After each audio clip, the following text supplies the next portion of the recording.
Alright, so I came in and I didn't watch the movie because I've seen it a few times before, but check it out. There's our boy Akabe, the cartoon version of Akabeko, all over the place. Okay? They have pamphlets, all sorts of different pamphlets for some of the other area tourist destinations. Maps, if you need them. And other things that I think the Japanese people are very good at. They have maps for specific ideas, like this one is the walking, eating tour map. So you can walk around to some of these different restaurants that are on the map and eat of the different specialties that they have in each restaurant. Okay. So that's the door I just came in a minute ago. There's the movie screen. And now we're going to head out.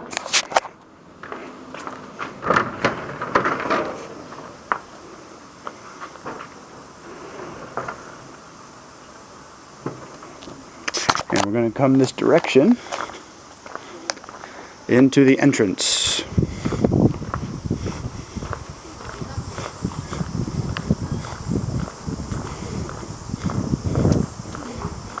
Now, as I go through, there are going to be signs, and you're going to get flashes of some signs, but I am not going to show you everything simply because I want you to come and see for yourself. Because I love Aizu. It's the reason I'm doing this.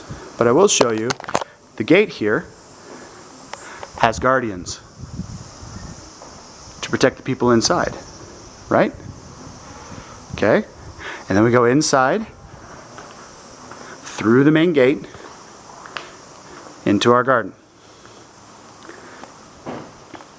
This is probably the main school proper. Okay, we'll end up going this direction. Inside will be some school rooms, etc., for different subjects. And then on the outside, over that direction, on the other side of that building, will be most of the martial training sections of the school. Your archery, your swimming, your swords, etc. Okay.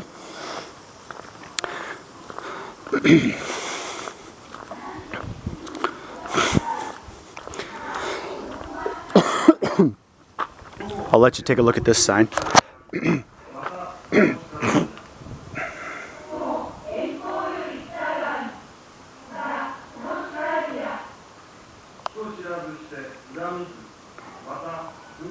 Okay, so let's go in and I'll show you just some of the things.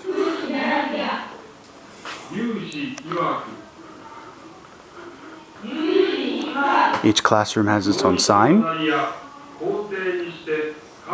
This is for brand new students.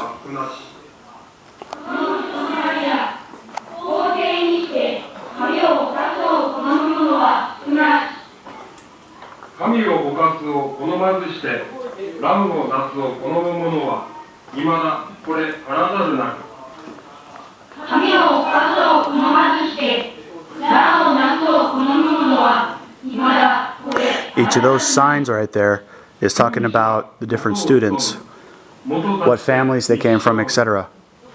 You had to be of birth, you had to be of certain families in order to be able to get into a place like this. But notice they're all sitting on their knees. Sensei is sitting on his knees. And they all have at least one sword on them, which is not the regular samurai sword. It's a smaller version. When you're in school, all your swords go against the wall. That way there isn't any fighting. They'd studied things like the classic Chinese literature. We have calligraphy here.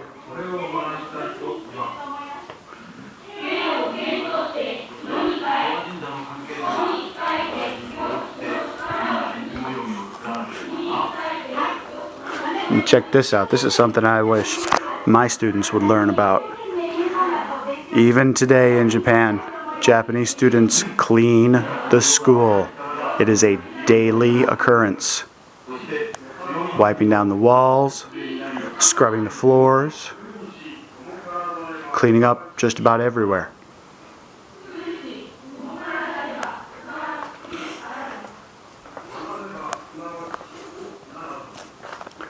Science. It's a great big globe, isn't it?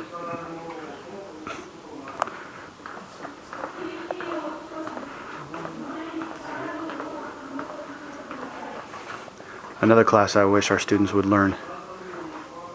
Manners.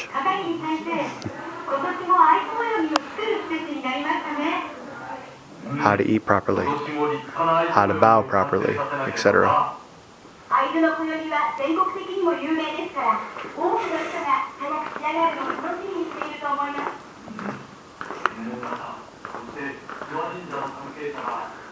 Of course, there's also a place, you can't drill the stuffing out of students, but so there's also a place for rest and relaxation. However, even then, kids doing their own studies, so to speak. Strategy, arm wrestling, even in Japan, eating.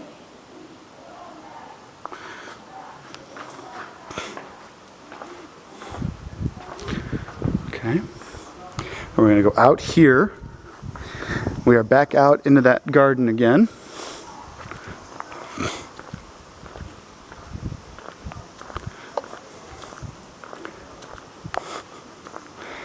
Okay, a nice place just to walk and clear your thoughts if you have to, or for everybody to gather, etc.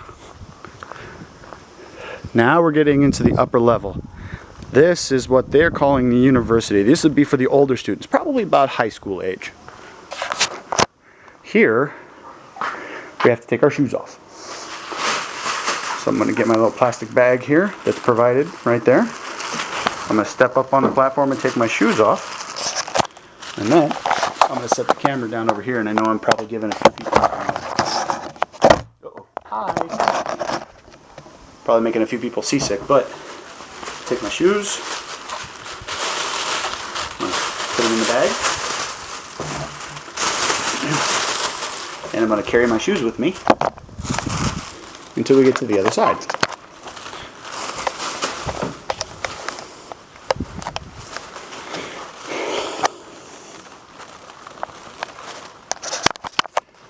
In here is where the older students would do their studies. There's pictures up there of different dignitaries and whatnot coming to see Nishinkan. But as always, that would be where the teachers would sit, and the students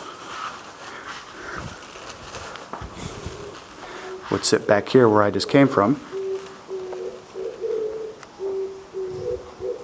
Okay, and there's all sorts of posters up about the kinds of things that the students would need to learn as they were here. Lots of different mannerisms, proper bowing etiquette,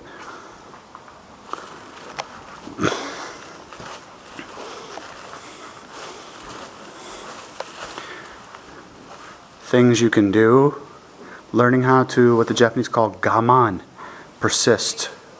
Even if it's hot and you're sweating bullets, you're still doing the right thing. Don't yawn and get tired. Don't remove any clothing and try and cool yourself down. Don't be mean to things that are weaker than you.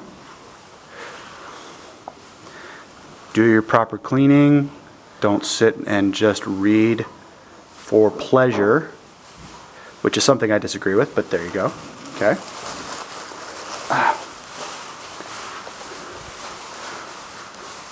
Proper living etiquette. How to eat, how to stir, how to sit. Preparing a bath, etc. The things to say at different specific times. Itterashaimase. Itte mairimasu. Ohayou gozaimasu.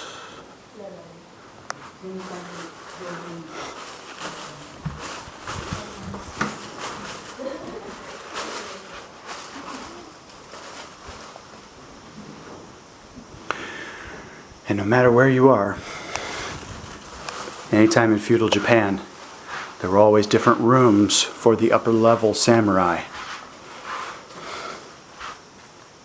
In this case, we have the office, be like the school office basically. Up here, some of the lords from the Aizu clan. He's the most famous.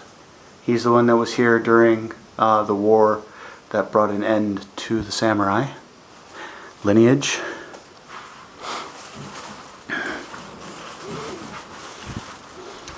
Okay, now we're going to go across the way here into something extremely beautiful.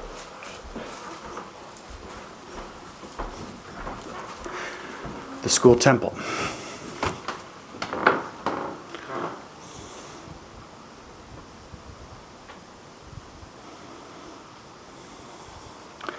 The interesting thing that I think even persists today when it comes to Japanese education that's different from American education is that there is no separation of church and state. In fact, spiritualism is extremely embedded in Japanese education. Now, as I was saying in a couple of in a video a couple days ago, different temples, different shrines, etc., promote different aspects of life. And in this case, there's a money box again, so you know this is a place where you can pray. In this case, that is a representation of Confucius, oddly enough. A lot of Japanese martial thought and training came from Confucianism. So what the students would do would be to come here and pray to Confucius for higher level intelligence, better thinking, peace of mind in some cases, etc. Okay? Now we're going to head this direction.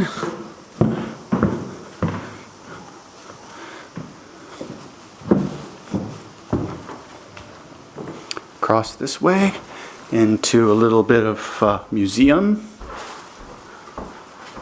And, uh-oh, check this out. Guess I can't take you guys with me. I'll see you on the other side.